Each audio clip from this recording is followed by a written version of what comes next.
রানা দেখে এটা সেই জোকার যেই জোকারের বই তারা দুজন মিলে দেখছে।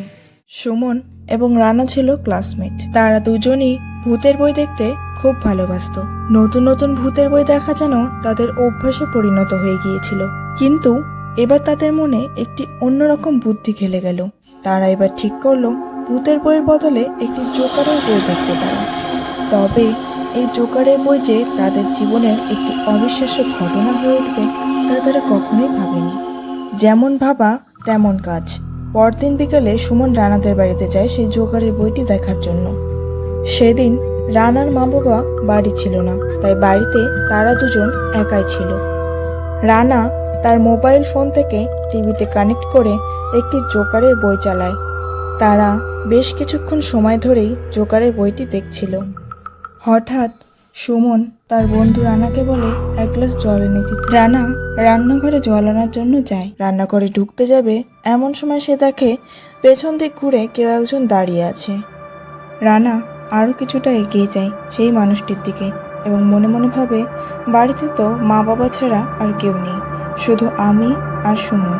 তবে এটা ভালোভাবে তাকাতেই সে দেখে সেখানে যে দাঁড়িয়ে আছে সে একটি জোকারের বস্ত্র পরিহিত অবস্থায় রয়েছে। কি চিনতে পারছো না বুঝি? দাঁড়াও, আমি তোমাকে চিনতে সাহায্য করছি।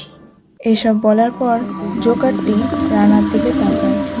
রানা দেখে এটা সেই জোকার যেই জোকারের বই তারা দুজন মিলে দেখছে। রানা এর আগেও অনেক ভূতের বই দেখেছে, কিন্তু এতটা ভয় সে আগে কখনো পায়নি যতটা না সে এই বইটি দেখে পেয়েছিল। এরপর রানা ধীরে ধীরে পেছাতে থাকে এবং জোকারটিও তার দিকে এগোতে থাকে। পেছাতে পেছাতে সুমনের পিঠের সাথে ধাক্কা লেগে রান্নাঘরের লাইটটি জ্বলে ওঠে এবং জোকারটিও উধাও হয়ে যায়। মনের ভুল ভেবে রানা সুমনের জন্য জল নিয়ে আবার বইটি দেখতে বসে যায়। হঠাৎ বাইরেটা ঘন কালো মেঘে ছেয়ে যায় এবং প্রচণ্ড জোরে বৃষ্টি শুরু হয়। এমন সময় কারেন্টও চলে যায়।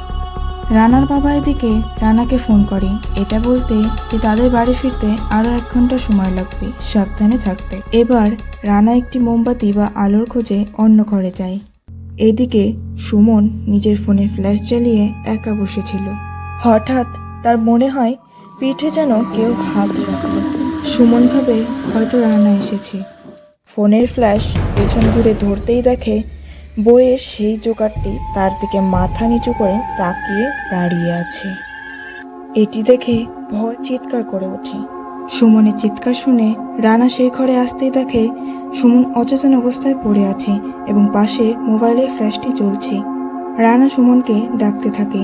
এমন সময় পেছন থেকে একটি আওয়াজ ভেসে আসে রানার কানে, আমি কি তোমার কোনো সাহায্য করতে পারি? পেছন ঘুরে তাকাতে রানা দেখে এটি সেই জোকারটি।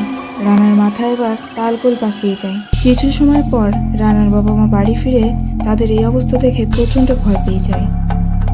পরবর্তীতে তাদের আর কখনো কোনো ভূতের বই বা জোকারের বই দেখতে দেওয়া হয়নি।